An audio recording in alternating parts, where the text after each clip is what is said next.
Start recording. Okay, so welcome to the sort of third/fourth lecture of Comp 261. So here we're going to continue talking about graphs, and I'm also going to show some code, and we're going to kind of work through how the graphs are working, and the try stuff which we want you to do for the exam, for the not the exam, for the assignment. So hopefully, if this is recording properly and you can see me, and I've got yes, I did end up making that video. So I've just been asked if I made a video for a speed run of me going through setting up everything, and I have, and it's in the Panopto folder under tutorials video. So if you go to the folder tutorial, I'm going to send out the link. The problem was, as I was doing it, at the end, I was going bang, bang, bang. I did my 20 minutes, and then my computer said, no, you can't work. I'm not going to let you do that. And that's because the machine I was on is a 5-year-old Alienware machine with dual graphics chips in it.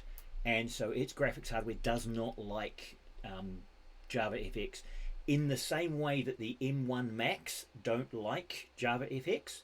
So there's some of you who, if you've got a Mac, you'll be struggling with JavaFX because the way that we're doing it isn't using a package manager, and so it doesn't install all the dependencies for the M1 chips or for my old dual graphics cards. And so I'm going to make a Maven version for the Mac users, which will then install all the dependencies and run properly on Mac. And I can check that with this machine because it's the same error that the Mac users are getting that are running on this machine. And I've gone through the literature and found that the Mac using Maven will work. So there are solutions coming, but we'll get through this lecture and then we can talk about that. Okay, so I'll also check that we don't have questions in Discord, seeing I am running 2 question slots. And you may have noticed that I was looking at using a stage in Discord. We'll discuss that. The issues were around video presentations. But right, now I have both sets of chats up. So, yeah, this is lecture 4. Okay. Oh, we can see lots of widgets on the video. Okay, sorry.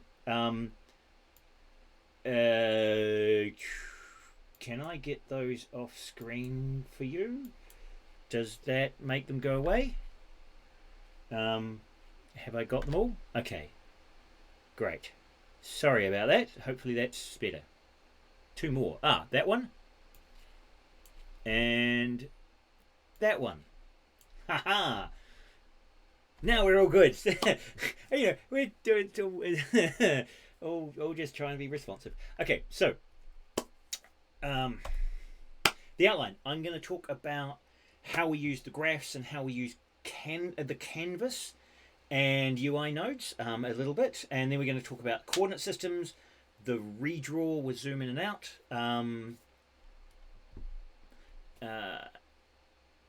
I think you put your mouse over certain spots, they appear. Okay.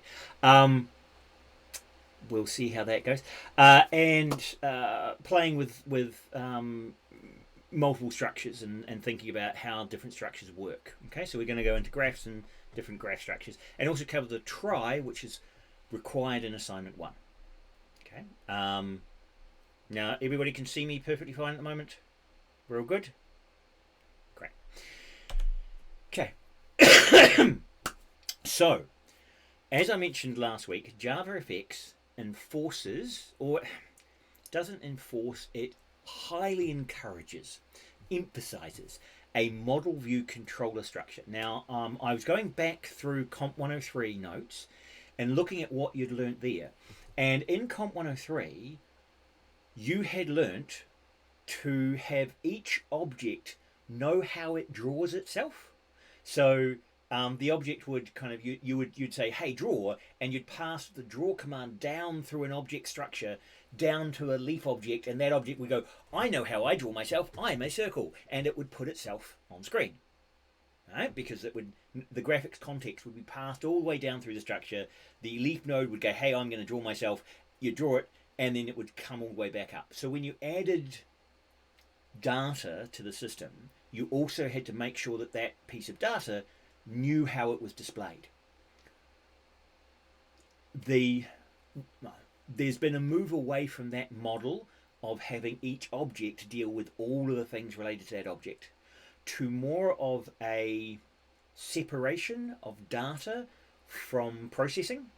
And so with the web pages, you have the data, which is the HTML, and then you have the CSS, which is the processing and the visuals. In games, we've done the same thing. The games, you have your data clean and separate from your visuals. So what we're looking at doing here is saying, can we now create re-separate this so that for your understanding of how visualizing your data works is that you keep your data structures clean, you have a controller that processes the interaction between data and a view, and the view is again separate, right? So in this, in the tutorial 1 code that I handed out, and which some of you have started this week, and in the assignment, we have an fxml and we have a graph controller. The graph controller is the bit that does all that processing. It knows about data, it knows about the view, and it interacts between the two. Okay, so getting that kind of structure in your head and saying, well, the data doesn't need to know about how it's drawn because it will never be asked to draw itself. Okay, right, so if we look at displays, this is the idea that if we're going to talk about how we display things on screen, we should kind of understand a wee bit about how screens work. So one way with displaying a raster image. Now, when I say a raster image, this is a particular term in graphics, it means that we have a matrix of individual pixels, right? So these are not vectors. So vectors are different. So if you have a vector drawing, you're not painting individual pixels. You have defined a theoretical line, and the system is then taking that theoretical vector and at display time turning it into pixels, right? So a raster image is a pixelated image, right? So a vector image versus a raster image. So with a vector image, the data itself is represented theoretically, and then it's only at display time that it becomes pixels. Whereas with a raster, that's vector image only at display time. With the raster image, it's already pixels. So if you had a display that was a pixel image, if you wanted to zoom in to this bit of Wellington, you'd like to see this. But if you just zoom in on that image itself, you'll just get, some blurry pixels, right? If I'd actually zoomed in tight in there, I'd only get like a few pixels, right? I just see big square block fuzziness. So we have to work out how we take different resolutions and display them. Now, one of the simplest ways is you take your massive image and you just whack it down to a tiny wee image. And so you see this on web pages, right? Sometimes the image itself will be very large, but when it's displayed on the web page, it's a tiny little square. And when you right click on it and go up, you get to see the full image, and it's kind of a big image. This is actually really bad for web page loading, because if you load like massive pixel images and then scale them down to being tiny wee icons and just have like 10 tiny wee icons that are actually massive images, then you're going to have a lot of data to load that the user will never see. Right? So if you had loaded this entire an image at this level of pixel level, now Google was actually using vector images, so these are vector data, which is why it zooms in and zooms out so reasonably, is because it's not a raster image, it's actually a vector image. And so when the pixels are not one-to-one, you have to do some sort of averaging.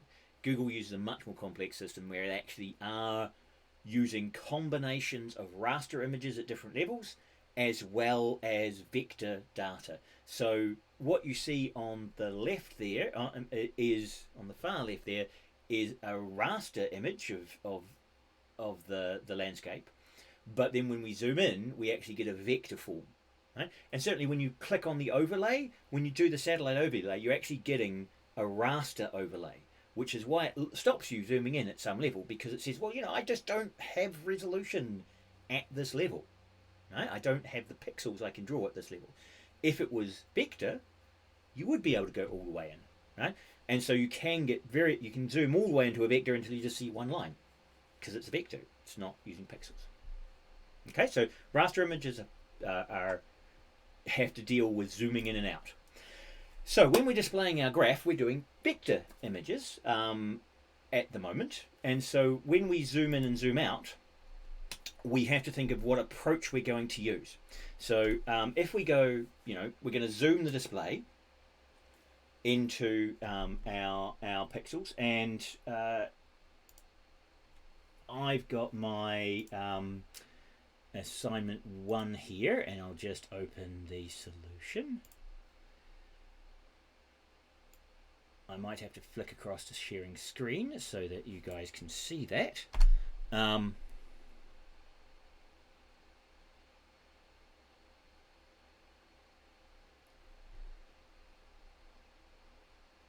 Yep, so I'm just running up the project. So when we are trying to do zooming, and in the template code where you've got the zooming, it actually zooms from the center of the screen.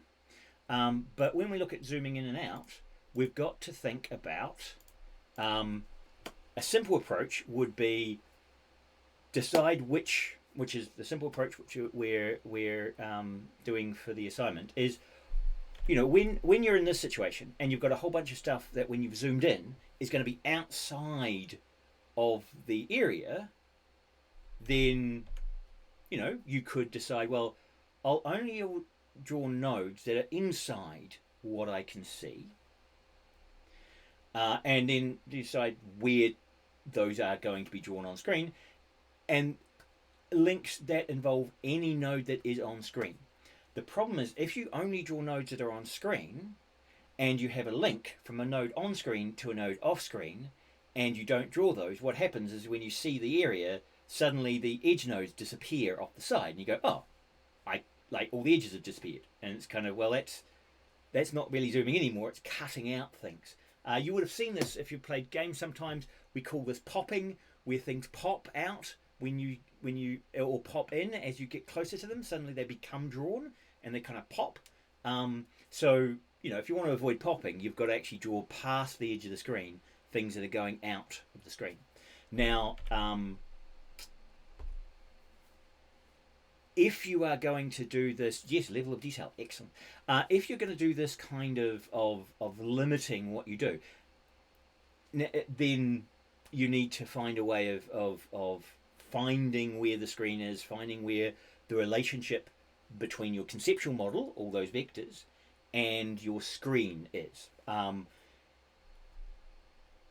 actually will say that because we're using JavaFX, it does its own what we call clipping. So the edge of the screen is clipped, so it actually does a reasonably efficient draw. Even with a large model drawn onto the canvas, it can still work, but it will start using up your CPU time as it draws that big graph, even though only some of it is being drawn, right? So you can save processing speed if you only draw part of the graph rather than drawing the entire city map, right? If you're zoomed in on one area, why are you spending the time going through all the nodes that aren't there, drawing them all onto the canvas, and then only showing one small part of it, right? So when we zoom in, that's what we tend to be doing. So we would like you to be more efficient by searching for this. Now, to do this, we have to understand our coordinate systems, and we have to understand some of the functions that I provide for you, and it should be there. Some of the functions we provide for you to do the mapping from a model pixel location, or a model XY long lat, a model geometry location, into what is on screen, right? The pixel location. So we can kind of think of absolute fixed latitude and longitude and relative fixed kilometers east and west, and we're looking for this ability to map between a city centre and a point of interest. And this would be a model done in lat long, or you could change that from lat long into kilometers or meters, right? Which would be, you take a map origin, and you see in the code, both in the assignment, in the assignment code and in the tutorial code, I give you an origin. That is the origin for that set of data, so it knows its kind of conceptual center of the data, so that when I draw it, it'll put that in the center of my view. And then everything has to go through a model to screen projection. Right? So you can find when I put something, so where should Simon be on my screen? When I move in OBS, I move myself around. I am changing the origin of my sub window, but the distance I am above the bottom of my sub window stays consistent, right? So I'm just changing the origin by moving myself up and down. And I can scale myself in and out. And then because I'm grabbing the top corner, I scale up in that direction. And so the scale origin is the bottom corner.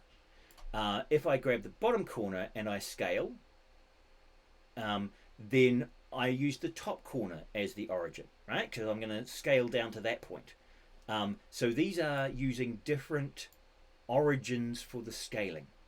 Okay, if you just do in the tutorial assignment, if you just press zoom in, it uses the center as the origin, and it will just expand like that, and it will compact everything down to the center of the image, rather than grabbing either corner. If you were to create improved mapping, you would have to try and change that origin and say, hey, you want to zoom from here rather than zoom the whole thing all at once.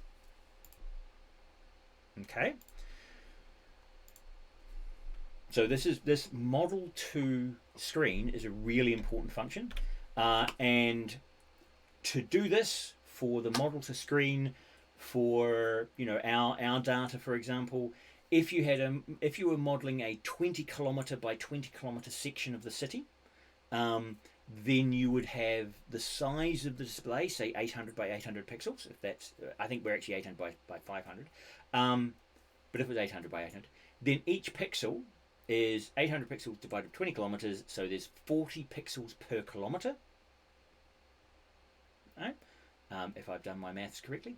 And that would mean each pixel represents about 25 meters, right? So each individual pixel is a 25 meter area. I've got a different scale here, but you've got those ideas, right? So if it was 800 pixels for 100 kilometers, then you'd have 8 pixels per kilometer, right? So these different scales, and if we use an origin in this top corner, 0, 0, we could have an image. The kilometers origin could be somewhere else, right? And that would be an origin here and these kilometers here, and so everything would zoom in and out from that top corner.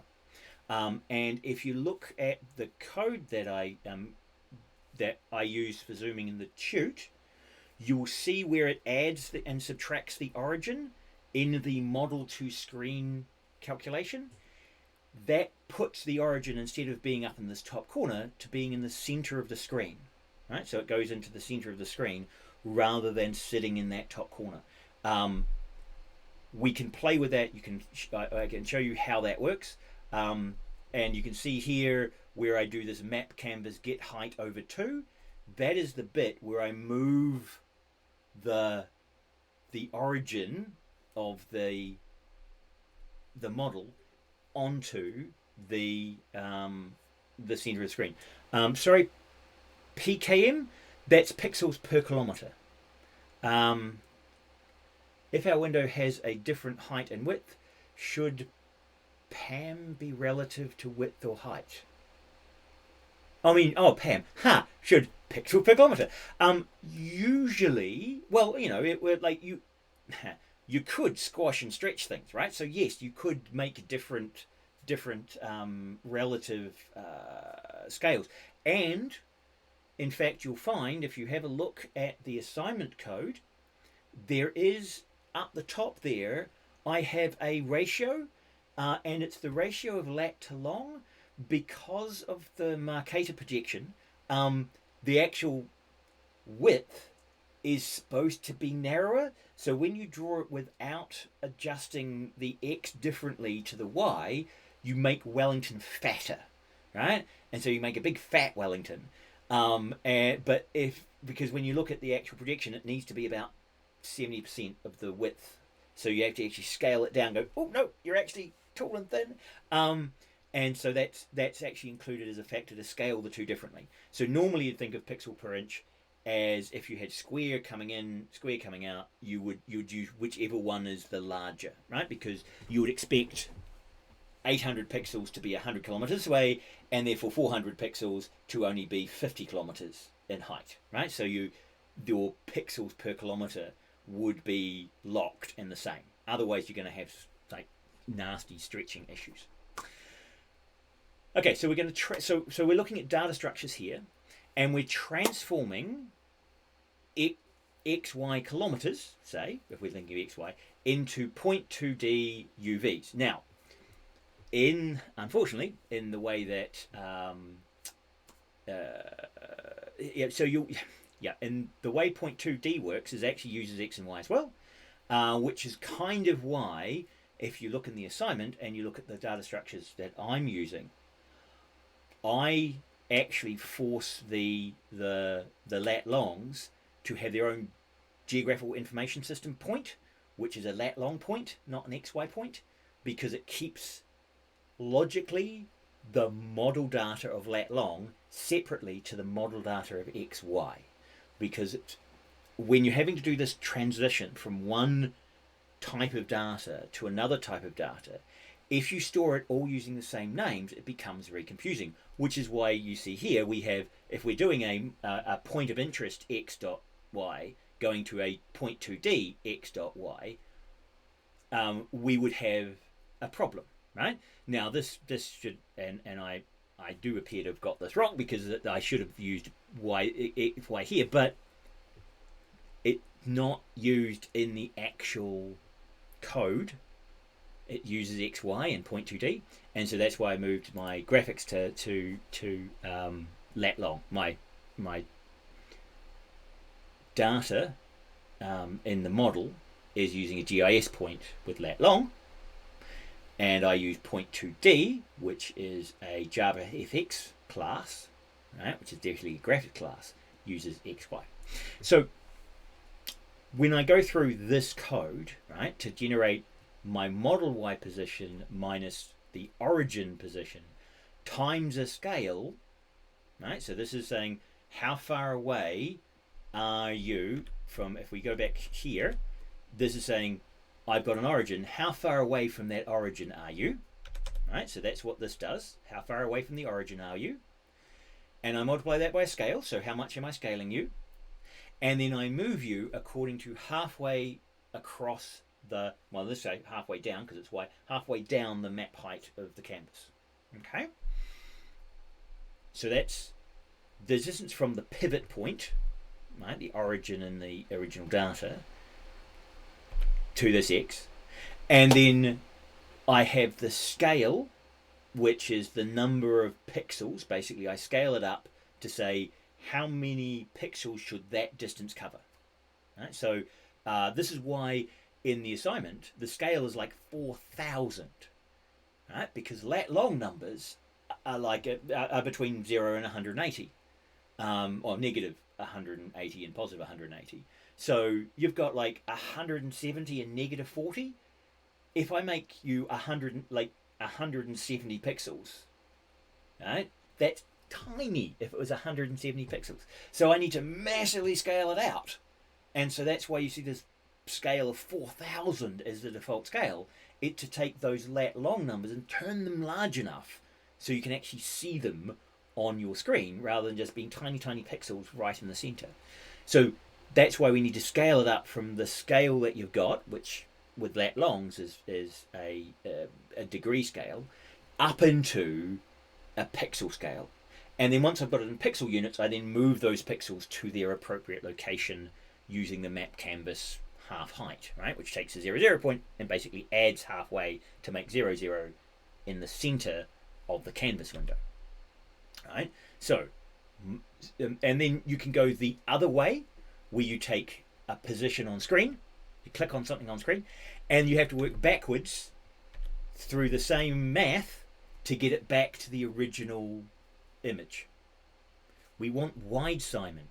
Okay, I'm not. No, you see, this doesn't actually have. I've got lock scale here, so it's not going to let me adjust. I might be able to change it at some point in the future to give you a wide version of me, but that's not how we currently roll. So, but if I get back to here, what we're saying is that to unwrap this, and I've given you both of these functions, but I want you to understand them. To unwrap from going from the model X over to the screen X, I have to step backwards through the process that I did. And you know how with maths, you kind of have to make both sides match? Well, this is kind of like that.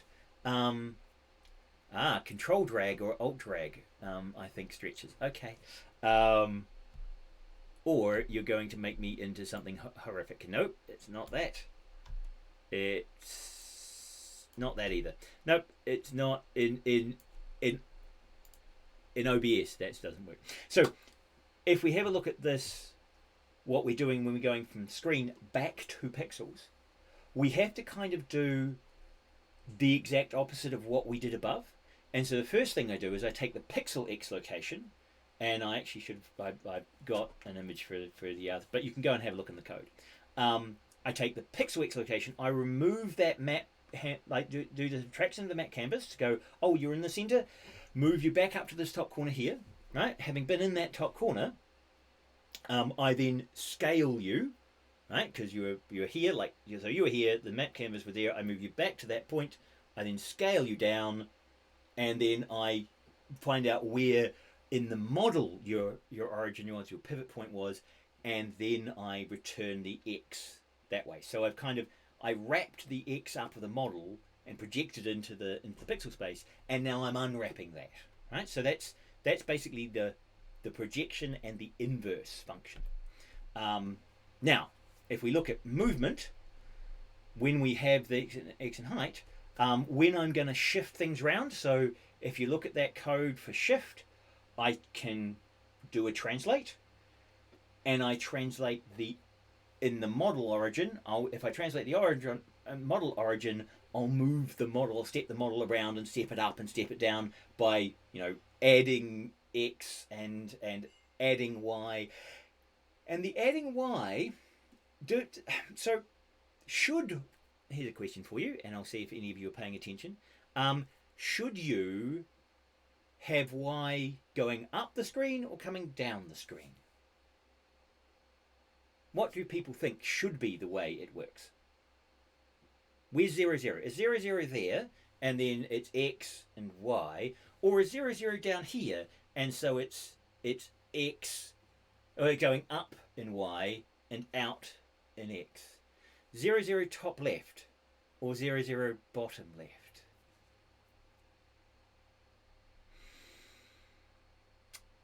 Top left, top left. So top. So a lot of you are kind of comfortable that is actually where the 0, 0 origin is. And that's because you've spent enough time around screens to realise that the screen starts at the top, draws across there, and actually it swiped down the screen. And so if you've seen old TVs with their CRT screens, that actually wipe down the screen. So they start in the top corner, draw all the pixels, then flick back to the start and draw all the next pixels, and then flick back to the start and draw all the next pixels. And so they're wiping across, drawing the pixels coming down from the top, right? And so on the screen, that up there is the origin. Down here is actually, a positive Y, not a negative Y. Whereas at graphs, we draw the other way around. So we have to kind of mentally be flipping constantly what we mean by Y, otherwise you draw everything upside down. And so for some things you'll see there's a negative added in the Y to make it flip, and then it will draw up the right way. You can also look at Wellington and go, oh, that doesn't look like Wellington. It looks like Wellington upside down. I probably missed my minus, which is, you know, what I did, right? I just got it on screen first when I was drawing this. I just got it on screen, and I went, wait a minute, that doesn't look like Wellington. That looks upside down. Oh, I missed the minus. I'll go in there, minus the y, flip it back the other way around, and we're all good. Yeah, there is no up in space. You are correct. There is no up in space.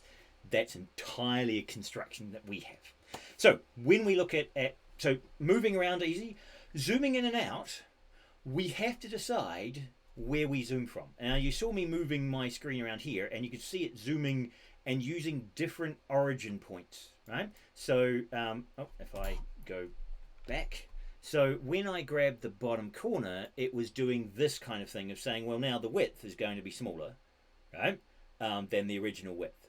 And that uniform scale, that is using that top corner as the origin of my drawing. So that's when I zoom to. You get to choose where your origin is when you do a zoom function, right? If you have a button that presses zoom, you zoom from there. What you find is that with pinch to zoom, most of you have learnt to put your fingers where you want the center of the image to be, or put your mouse and then kind of pull it apart and scroll in at the center between your two fingerprints, right? So if you wanted to scale from there, you'd do that, and you'd hope that that would be the center of that pivot point for the scaling, right? You wouldn't want to do that and have it just scale like everywhere equally, right? So you've got to understand where that center point is. So if you're going to do something like one of the extension exercises, which is to use the mouse pointer and the scroll wheel so that you can put your scroll wheel on and zoom, you probably want to know where the mouse location is to set that as the origin for your zooming, so that you zoom out from that point rather than just zoom the entire image because I scrolled my mouse wheel on the top corner, right? So you've got to kind of play with understanding where the mouse is and where your scale factor is. So the naive approach is to just always scale in that top corner and not worry about having a pivot point in the center of the screen, but having it up there. The problem is that it just goes boom, boom, boom, boom, boom, and expands out and then contracts back, right? So your zooming kind of is always kind of doing this moving of the graph as well. It's just not as satisfying. And so in the tutorial code, I actually moved it to the center. And in the tutorial, we can play with moving it back and forth and getting it back to that naive approach. Trackpads can be horrible for zooming.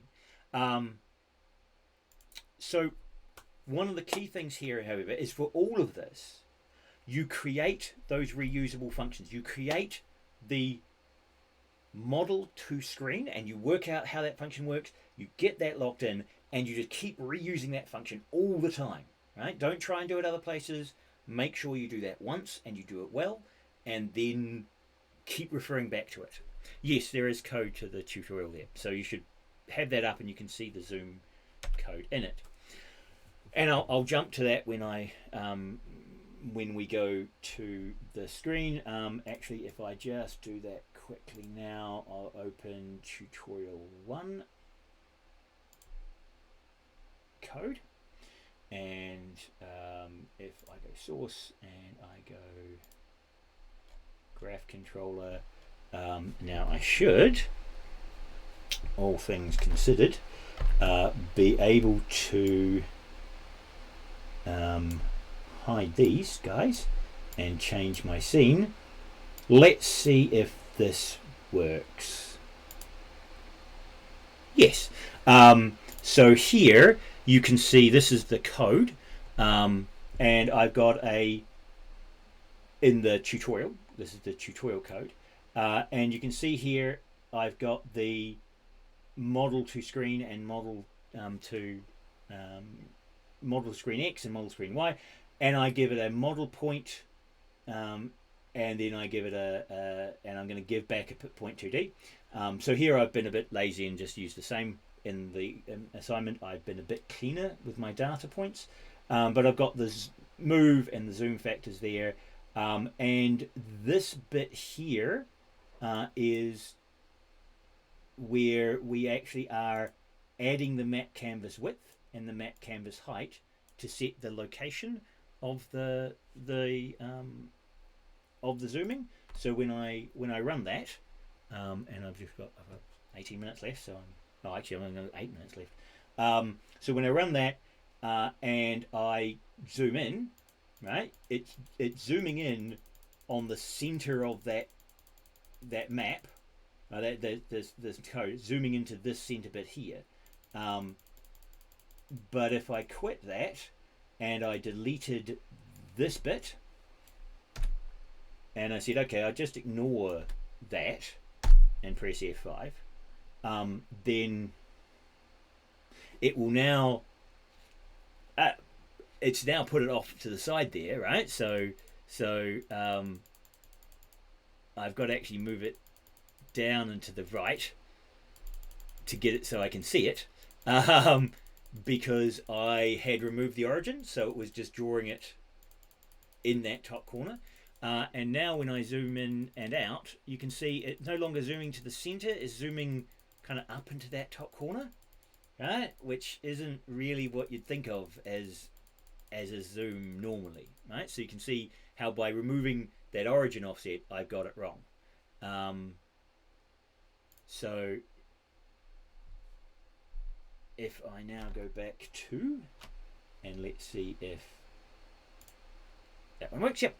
So screen to world, world to screen. Now I've only got a few minutes left, so I've got to get on to my tries. So in Unity 3D, we use world to screen point, and that's actually the function name you use in Unity 2D, Unity 3D to go from your world model in the game onto a point on the screen. And you actually also have the back projection of going screen to world, right? So when you ray trace into the world, you find the point that you're clicking on, right? So this idea of keeping things separate, and for good data use, you would always have something like a GIS point, which was a lat long, separated from your visual forward point of point 2D. And what some people do, and this is really bad for debugging purposes, is anytime they see something that has two values, they put it into a point. And the worst I've seen is point 3D, which is X, Y, Z, which is great, being used for color, which is RGB. And they say, well, you know, it's just RGB.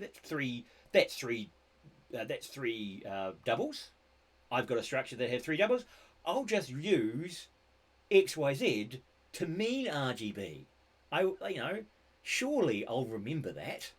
And it's kind of, no, but which one was red and which one's green and which one, and what if you add an alpha and, oh God, what are you doing? Why are you reusing variables that aren't that name for that thing, right? So please, if it's not XY data, don't put it in an XY data structure.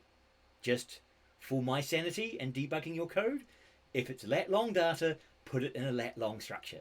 If it's XY data, put it in XY. If it's RGB data, put it in RGB. Put it in a make a model, make a wee type that is an RGB color container and call them RGB, store them as doubles. Make the slight additional work of making that data type to keep it clean so that you can do data checking, but also you don't make these simple debugging errors. Right, so I have now 4 minutes to go through tries. This will be exciting. Sorry, I'll probably run a little bit long, but I'll try and get through this so that you guys can follow. So, tries are a specific type of data structure that are used around storing string data. And what they do is they create a tree structure out of, you should see the speed run of the tutorial of the tute that I did. So they make a graph structure that starts with the first letter of all of the it has the root node of all the strings, and then it basically, for English, it has 26, or if you've got lowercase letter, 42 children, right? So it's got 26 children. Each letter is its own child, because that's the first letter of a word starting with that that letter. So here, when you type in Vic, it's showing you, and it's also got this one, which is not starting with, it's just appears inside. But these ones all start with Vic, right? So they're VICT, and so that is the way that you start looking them up, is through a graph that says, okay, we'll go and look at the V child, the I child, the C child, the T child, and then find all the things under that.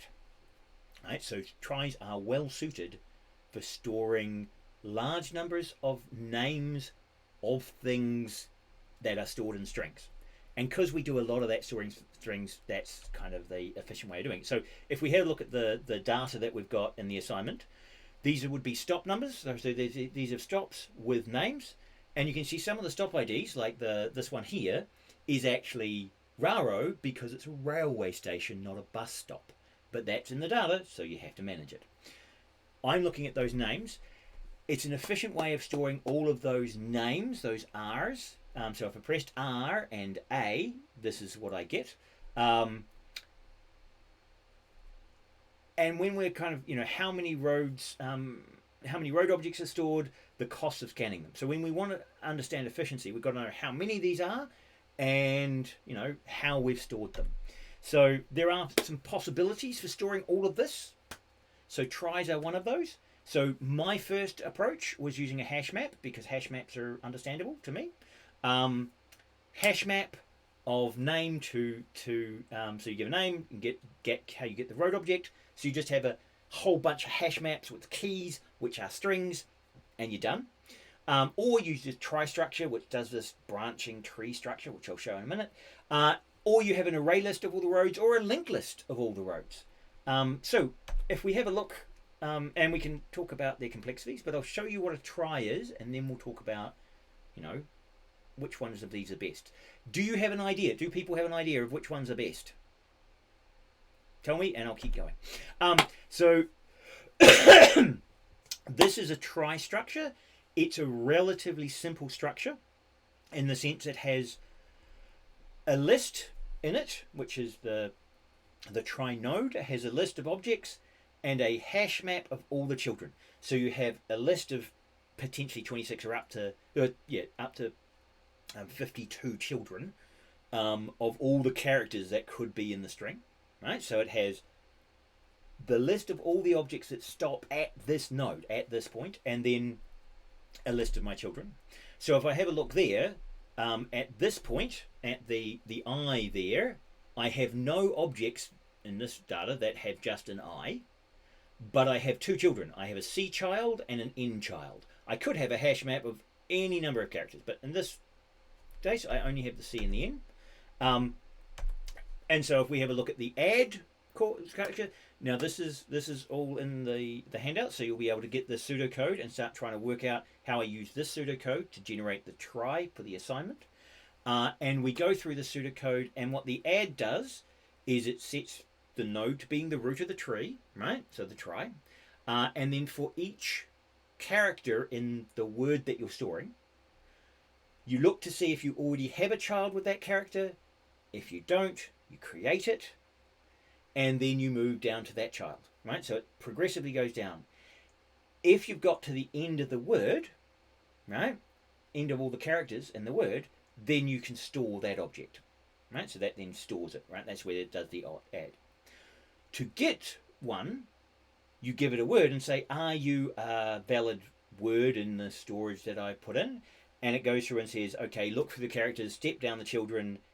If you don't have a child and you've still got string left, you weren't stored, right? And so you return null. Otherwise, you move down until you get to the last character in the string, and that's saying, I'm now finished, so return that node. Couple more bits of code. There is also a get all, which does the same as get, except when you stop here, instead of returning just the node you're in, you say, hey, I need to get everybody below me, all of my children. So that's a get all from node result. So I build up this, like have to go down all of the leaf nodes and grab everybody out. And this inside the trie node goes through and does the get children. And it's recursive. So it it says, oh, step down a letter and then get all the children from that step down. And then step down a letter and get all the children from that. So it recurses through the tree structure and grabs all of the nodes at the end and brings them all back up and returns that big long list. So if we have a look here, if I looked for the word, so if I look for that word inch, I go, hey, great, I've got an I. Excellent, I've got an N. I don't have a C after an N. Bang, I don't have that word stored. Crash. Oh, if I was to do, sorry, that would be a get. If I did an add on inch, it would go in. It would go I, N. Oh, I don't have a C. I'll add a C node here.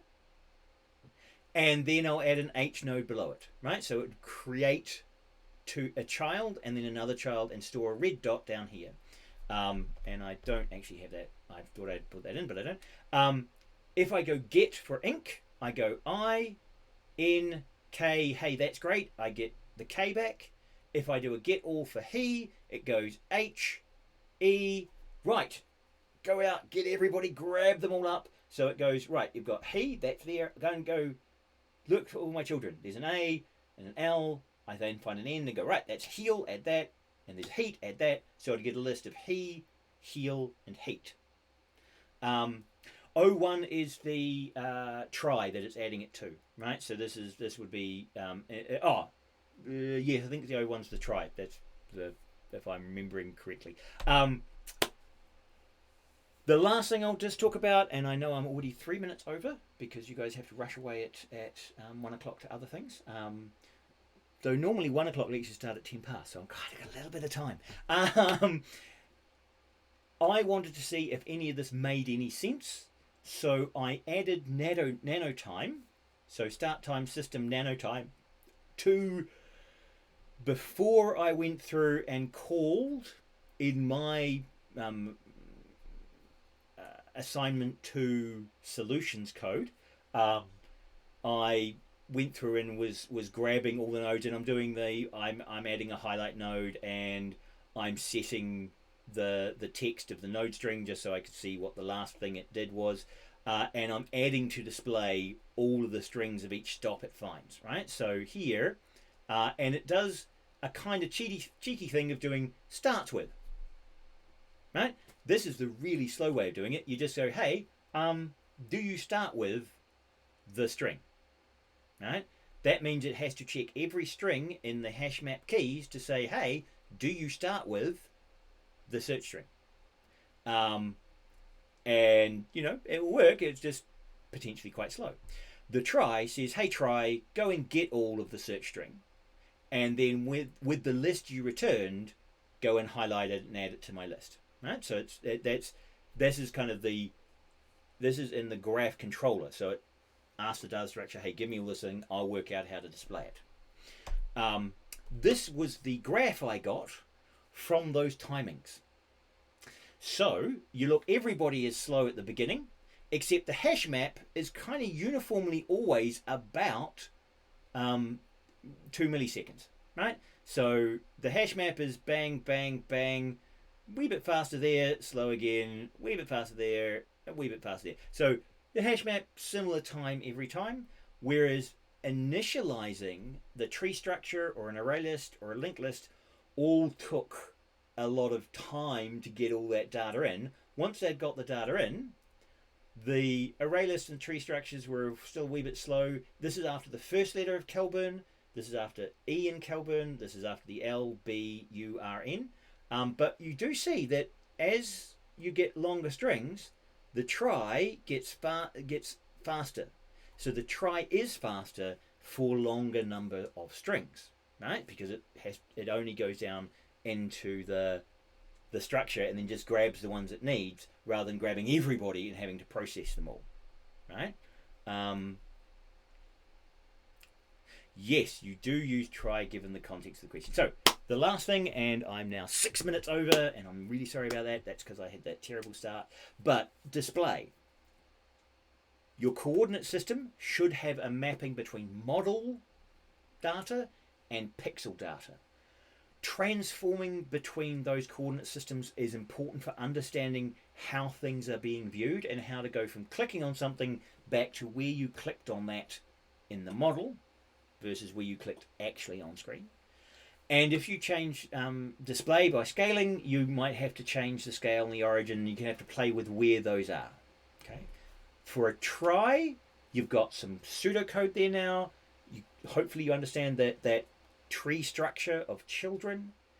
There's a way you add by stepping down and putting it in, and a way you get all of them by stepping down and grabbing all of the children underneath a particular node. Okay, so that was my, unfortunately I speed ran the last bit of that. Just to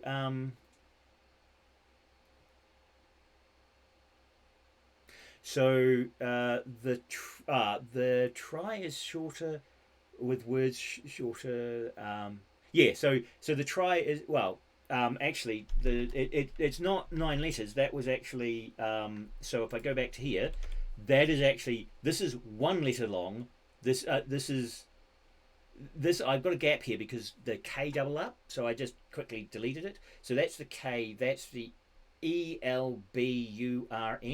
So in my code, what I do is I output the timing between when it started looking for the data and when it completed. And so that's what you're seeing there. So it's actually, the trie seems to be better after you've got about 2 or 3 characters in.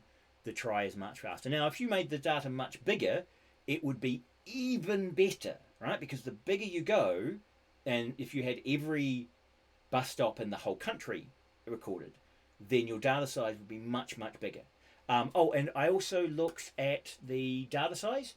Each of these, so the array list and the linked list are both about 10 meg, right? So when I add those, I add about 10 meg, and the trie is about 10 meg as well, right? So these are, you can see the memory growing because I basically had to build I built all 4 of these structures in my assignment code so I could compare them, and so you can see the memory jumping each time when you add the big data structure to it, though it moves up in big chunks. So you have to kind of go, well, did it trigger a chunk increase in my system memory, right? So you can actually watch your system memory change.